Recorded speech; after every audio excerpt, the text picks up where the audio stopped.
Само еден дипломат и една секретарка ќе го дочекаат новиот амбасадор на Македонија во Словенија, кој носи куфер со амбициозни проекти, подобрена трговска размена, инвестиции во спа туризмот, нова авиолинија, сајми за промоција на земјоделски производи.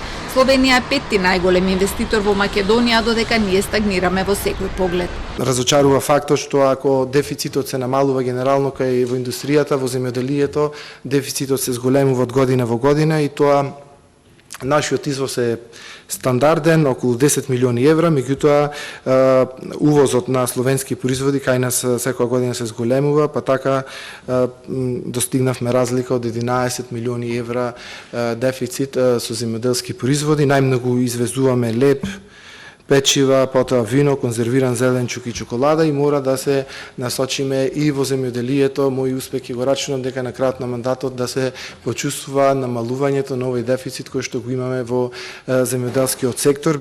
Председателот на Комисијата за надворешна политика укажа дека за сето ова да го оствари на Милевски ќе му требаат барем еден економски промотор и најмалку тројца дипломати. Никој рече не може сериозно да се надева на каков бил успех во работата со само двајца вработени. Моја препорака е Министерството за надворешни работи малку да намали со своите активности за промоција и пиар на министерот, а малку повеќе да ги зголеми средствата за дипломати во амбасадите каде што Македонија има големи шанси. Има и пријатели, но има и големи шанси за промоција на своите интереси, на својата трговија и на соработката во повеќе области.